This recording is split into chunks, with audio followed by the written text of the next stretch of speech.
Point number 1।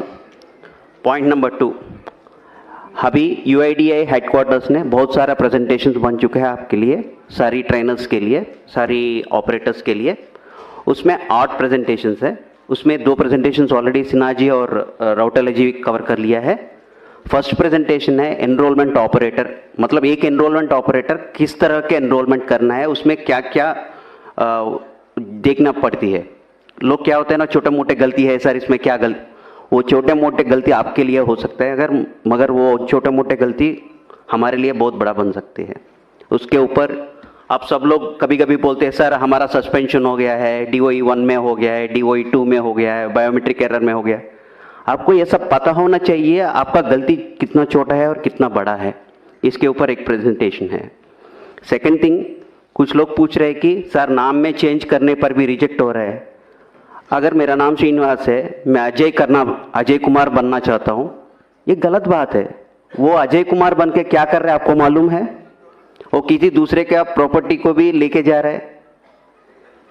ये ऐसा स्थिति हुआ है ग्राउंड पे। इसीलिए आप जो भी नाम चेंज कर रहे हैं, मतलब श्रीनिवास से कोई दूसरा नाम, कोई दूसरा नाम से तीसरा नाम, ऐसा हो रहा है कि सोचो उस आदमी को सही डॉक्यूमेंट लेके आ रहा है कि नहीं आ रहा है, वो सब सोच लो।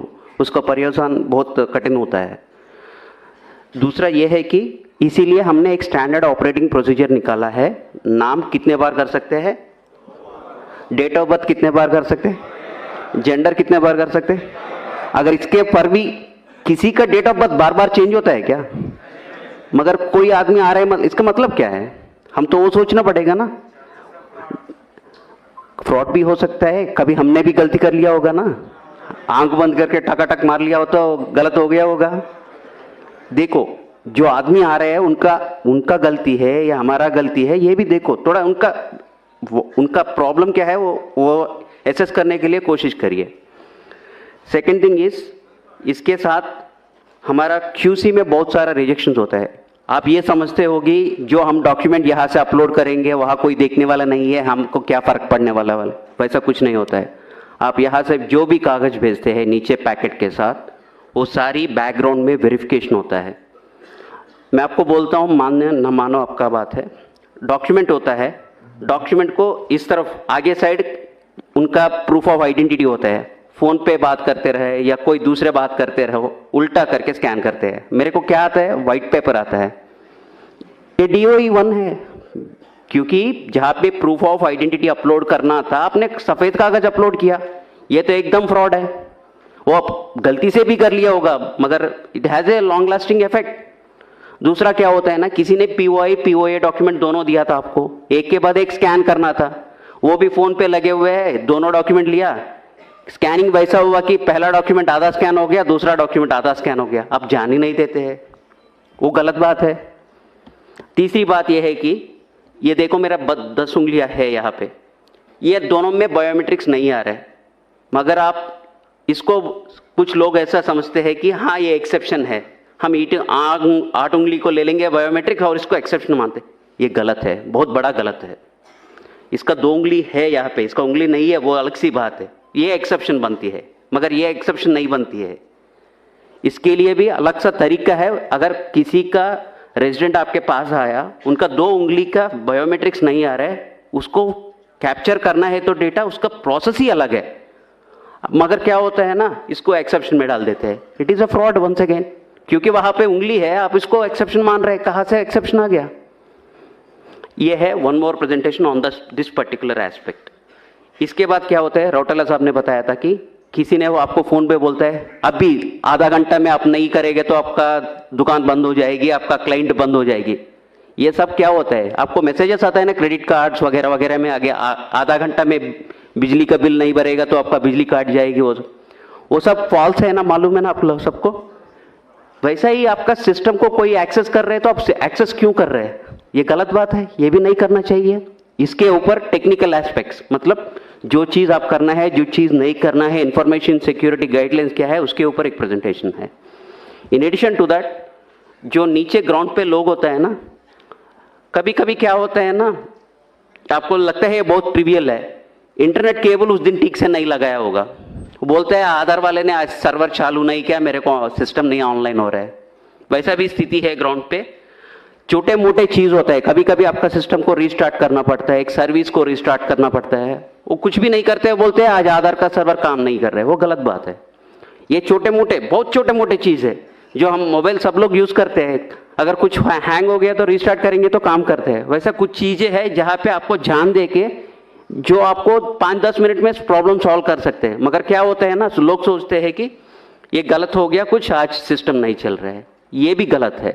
इसके ऊपर एक प्रेजेंटेशन है, टेक्निकल एस्पेक्ट्स, मतलब आपकी क्लाइंट को कैसा देखना है, उसमें छोटा मोटा प्रॉब्लम्स आ गया तो कैसा करना है। तीसरा प्रेजेंटेशन ये है कि आपको हर दिन जीपीएस आपको सिंक करना होता है। मगर क्या होता है ना, कभी कभी जल्दीबाजी में आप जीपीएस कनेक्ट करने के टाइम पे उसका जो समय देना है 30 सेकंड या 15 सेकंड का टाइम देना है, आप नहीं देते हैं। आपका लैटिट्यूड लॉन्गिट्यूड आता है 00 00। लैटिट्यूड लॉन्गिट्यूड कहाँ पे है? इक्वेटर पे है। वो इंडिया में है क्या?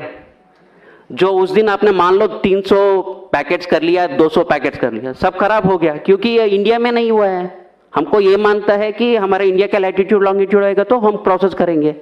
मगर आप 00 लैटिट्यूड लॉन्गिट्यूड ले ले या कोई दूसरे जगह का लैटिट्यूड लॉन्गिट्यूड, ये सब क्या होता है ना, जल्दबाजी में होता है। ऐसा काम बंद करिए। थोड़ा सा 2-3 मिनट का आप टाइम दे दिया तो सब लोग ऐसा नहीं कर रहे, 1% 2% ही लोग करते हैं वैसा, वो भी जानबूझ के नहीं करते हैं। जहाँ पे टेक्निकल एस्पेक्ट्स पे ध्यान देना है वो नहीं देगा तो ऐसा छोटा मोटा एरर्स होता है। ये आपके लिए भी कष्ट है, जो आपके पास काम करने के लिए आया था उसका भी कष्ट है। ये बोलेगा अगर इसके शॉप में जाएंगे तो कभी भी मेरा आधार नहीं आता है, ये भी फैला जाता है तो आपके पास कोई भी नहीं आता है। देखो छोटा सा चीज कितना महंगाई पड़ जाएगी। Now coming back to our original presentation, मैंने इतना सारा बोल दिया। मैंने DOE1 एरर, नाम क्यों नहीं चेंज करना है, जेंडर क्यों नहीं चेंज करना है। कभी कभी क्या होता है ना, आपको मालूम है उसने गलत डॉक्यूमेंट लाया हुआ है, वो बोलता है, जबरदस्ती करता है आपके ऊपर, ये डॉक्यूमेंट अपलोड करो, आप करते हैं। मगर अगर वो आदमी सही नहीं है तो उसका क्या होता है, उसका रिपरकशन ज़्यादा होता है, आपको देखना पड़ेगा इसको, देख कैसे होगा। सो उस स्थिति में क्या क्या कंप्लेन, अगर जानबूझ के किया या आपने जबरदस्ती में किया, अगर कहीं वैसा गलती काम हो गया तो व्हाट इज द रिपरकशंस, मतलब आपके ऊपर क्या क्या पड़ सकता है। ये डराने के बात नहीं है, आपको ये सब मालूम होना चाहिए। शायद अभी तक आपको किसी ने बताया नहीं होगा, इसलिए हम बता रहे हैं। हमारा ये उद्देश्य है कि आप सबको ट्रेनिंग होना चाहिए, ये ट्रेनिंग के पार्ट है, या किसी को डराने का या घबराने का बात नहीं है, वैसा मत सोचिए। अगर आप आधार सिस्टम में काम कर रहे हैं, 3 acts are applicable. First is Aadhaar act, second is IPC Indian penal code, third is information technology act. ये तीनों एक्ट के ऊपर FIR डाल सकते हैं अगर गलती बहुत बड़ा है तो। ये किस तरह का गलती हो सकते हैं? पहला वाले अनऑथराइज्ड ऑपरेटर, अगर किसी सेंटर पे, आधार सेंटर पे आपका बॉस बाहर जाते हुए आपको गम्मी फिंगर दे के जाते हैं, वो यूज करते पकड़े गए तो section 36 and 42 of Aadhaar act, section 66 of IT act, section 419, 420, 468, 471 IPCR चालू हो सकता है। ये इसके कुल मिला के 14 साल हो सकता है। तो ये ऐसा कभी सोचना मत, मतलब अगर किसी ने भी आपको बोलेगा अरे यार मैं भाई 1 घंटा के लिए बाहर रहा हूँ, ये गम्मी फिंगर ले लो, काम करो, मना कर लो, बिल्कुल मना कर लो। वैसा काम बिल्कुल ही नहीं करना है, सोचना भी नहीं है। आपको कभी कभी क्या होता है ना, आपको CSC सेंटर होता है कई सेंटर पे, उस दिन घर में कुछ शादी है, कुछ काम है, क्या करते हैं, हाँ यार सिस्टम लेके घर में करेंगे, क्या फर्क पड़ेगा। हमको सब पता चलता है आपका सिस्टम कहाँ होना है। आप सुबह सुबह GPS सिंक करते हैं ना, तब मेरे को पता चलता है आपका सिस्टम कहाँ पे है। वो सिस्टम से मैं सोचता हूँ ये यहाँ पे है या कहीं दूसरा जगह काम कर रहे हैं। मतलब जहाँ पे आप काम करना चाहिए वही काम करना है। अगर सिस्टम लेके घर में करो या राजस्थान ऑपरेटर जाके दिल्ली में काम करो, दिल्ली वाले जाके जम्मू कश्मीर का काम करो, वैसा नहीं करना चाहिए। अगर उस तरह का काम करेगा तो फिर से उसके ऊपर ये सारी सेक्शंस चालू हो सकता है। ये सब मत करना है। Next one is ECMP client operator compromised. ये देखो अभी बोल रहा हूं मैं, आप किसी को आपका रिमोट डेस्क दे दिया, आपने आपका सिस्टम को कॉपी कर लिया, इसमें आपको कोई दोष नहीं है, गलती नहीं है, मगर क्या हो गया, आप उसका पार्टी बन गया। आप वो सिस्टम का, आपका सिस्टम्स डिटेल्स लेके कहीं दूसरे जगह सिस्टम चल रहा है, उसको जवाब कौन देने पड़ेगा? आप लोगों को ही देना पड़ेगा। किसने बोला आपको देने को? आपने उस समय क्यों नहीं सोचा था ये सिस्टम देना है, ये सही आदमी है, गलत आदमी है, कौन है, सोचना पड़ेगा ना उस वक्त। वो भी नहीं करेगा तो भी उसके ऊपर भी इतना सारा सेक्शंस लागू हो जाएगा। अगर आपके पास बहुत लोग आते हैं, किसी ने, मैं आपके पास आया था, मैं अपना POA डॉक्यूमेंट्स आपको दिया था, आपने मेरा आधार पैकेट बनवाया था। अगर आप उस समय एक एक्स्ट्रा जेरॉक्स कॉपी निकला या किसी को आपकी पास जो भी रेजिडेंट्स आ रहे हैं उसका आइडेंटिटी इंफॉर्मेशन किसी दूसरे के साथ शेयर कर लिया, वो बहुत बड़ा गलत है, वैसा मत करिए। Section 37 of Aadhaar act is applicable in such case. मतलब आपके पास कोई भी आ रहा है आदमी, उनका जो भी डिटेल्स है, वो पर्सनल डिटेल्स है या एड्रेस डिटेल है, जो कुछ भी है वो किसी के साथ नहीं शेयर करना है किसी भी स्थिति में। वो आरओ पूछेगा, आरओ को बोलना पड़ेगा, इसके मतलब नहीं है आरओ को नहीं बोलेंगे, नहीं। जब इंक्वायरी आएगा आरओ को बोलना ही पड़ेगा। मतलब आपस में किसी दूसरे के साथ वो किसी का डिटेल्स नहीं शेयर करना है। अभी तक सर ने बताया कि फोन करेंगे हम, अगर 5 लोग बोलेगा कि हाँ ये ज्यादा चार्ज कर रहे हैं, हाँ हो जाएगा, डिसएसोसिएशन हो जाएगा, सस्पेंशन हो जाएगा, फाइनेंशियल पेनल्टीज लग जाएगी। ये सब क्यों करना है? जब आपको सरकार ने नोटिफाई किया था इतना ही पैसा लेना है, उतना ही पैसा ले लीजिए ना। अगर 1 भी रुपए ज्यादा ले लिया उसके पर्यवसान के ऊपर, ये देखो section 42 of the Aadhaar act will be applicable on that. ये सब सेक्शंस, इसका सजा वगैरह वगैरह सब आपकी आधार का जो किताब है ना, छोटा किताब है ना, उसमें सारी इसका इंफॉर्मेशन मिला है। ये देखो, appropriating the identity of an Aadhaar number holder by changing और attempting to change the demographic और biometric information of an Aadhaar number holder.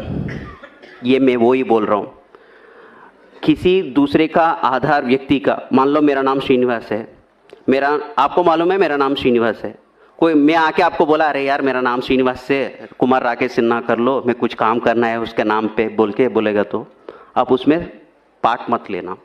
वो सारी वैसा ट्रांजैक्शंस को, सस्पिशियस ट्रांजैक्शंस है, उसको एंकरेज मत करो और से strong on such transactions and don't encourage such transactions, उसका बहुत बड़ा असर हो जाता है। दूसरा यह है कि pretending to be an agency unauthorised to collect identity information of a resident. आप CSC पहले था, अभी किसी के कारण से आपका डिसकंटिन्यूएशन हो गया है, आप लोगों को ये मत बताना कि हाँ अभी भी मैं आधार का ऑपरेटर हूँ, मैं काम कर सकता हूँ, आपका ये करवा सकता हूँ, वो करवा सकता हूँ बोल के मत बताना।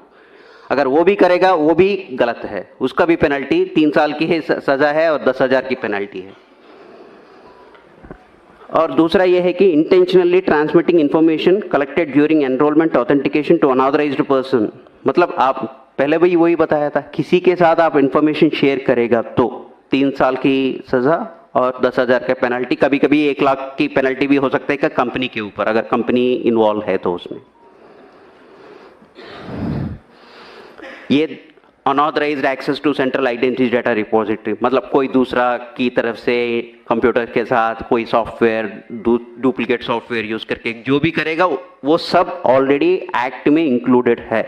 अगर कोई भी इसमें जानबूझ के या गलती से भी आप इसमें इन्वॉल्व हो गया तो इसका पर्यवसान बहुत अलग सा है। इसलिए अब जो भी इंटेंशनली और intentionally don't get involve in that activities. अगर जो भी टैंपरिंग ऑफ डेटा करना चाहते हैं, मतलब डेट ऑफ बर्थ मेरा है 2005, मैं आपको बोलता हूँ 2010 करवा लो भाई, अगर वो कुछ प्रोसेस में कुछ करना शुरू कर लिया, वो भी बड़ा imprisonment up to 10 years in such cases, वो वैसा मत करिए। Unauthorized use of identity information of an individual by requesting entity और offline verification, ये क्या है ना, कभी कभी सर ने सुबह बताया था ना, एक आइडेंटिटी कैसा पता होना चाहिए, QR कोड स्कैन करने से उनका आइडेंटिटी पता चलेगा। आप QR कोड स्कैन करके कोई दूसरे वाले को ये मत बताना इनका इन्फॉर्मेशन डिटेल्स क्या है, जिसका चाहिए वो करेगा, आपका नहीं है, जिम्मेदारी नहीं है वो। Failing to comply with requirements of the Aadhaar act, मतलब CSC के ऊपर आपके बहुत जिम्मेदारी है, आप CSC के लिए काम कर रहे हैं, मतलब इसके आपके ऊपर भी बहुत सारे जिम्मेदारियां हैं। आप अगर वो कंप्लाई ना करेगा तो उसके ऊपर भी पेनल्टीज होता है। In addition all these things, कोई भी तरफ का एक्सप्लिसिटली नहीं डिफाइन किया हुआ है, कोई भी गलतियां है जिसमें एक्शन करना है उसका भी इम्प्रिजनमेंट पनिशमेंट है। ये आपको सबको पता होना चाहिए, क्योंकि इतना बड़ा प्रोजेक्ट कर रहा है, इसमें कष्ट भी होते हैं और हमारा इसके लाभ भी होते हैं। लाभ हम सबको मालूम है, कष्ट और नष्ट भी सबको मालूम होने से क्या होता है, हम ठीक से काम कर पाएंगे। जो हम सोचते हैं छोटे मोटे गलतियां हैं वो छोटे मोटे नहीं होते हैं, उसका असर बहुत अलग सा होता है। अब तक तो मैं आधार एक्ट का पेनल्टीज बताया था। आधार एक्ट के साथ आईपीसी पेनल्टीज भी चालू होता है कभी कभी। पनिशमेंट फॉर क्रिमिनल कॉन्स्पिरेसी, अगर किसी ने स्टैंडर्ड सर्टिफिकेट दुकानदार वाले से ये करके, हाँ वहाँ जाके स्टैंडर्ड सर्टिफिकेट लेके आइए आपका आधार अपडेट बन जाएगी बोलेगा, वैसा एंकरेज करेगा तो वो भी अलग सी बात है। Whomsoever is party to criminal conspiracy to commit an official offense punishable with death or rigorous imprisonment, कुछ भी हो सकता है। जब पढ़ लीजिए, अंग्रेजी पढ़ लीजिए, ये सब इंटरनेट में भी आपको मिलता है। आपको बस ध्यान देना है, अगर इसके ऊपर आप गलती करेंगे तो उसका पर्यवसान क्या होता है। Section 419 punishment for cheating by personation, अगर आप किसी का नाम लेके जाके आधार में अपना डिटेल्स अपडेट करके, मैं वही बोल रहा हूँ ना, मैं श्रीनिवास हूँ, राकेश कुमार सिन्हा बनना चाहता हूँ, वो चीटिंग है। अगर वो भी आप भी जानबूझ के या बिना जानबूझ के भी आप उसमें शामिल हो गया, उसका पर्यवसान सीरियस होता है। 420 ये सबको मालूम है, 420 का केस क्या होता है। गलती जो भी किस तरफ की भी गलती करेगा तो वो 420 में आता है।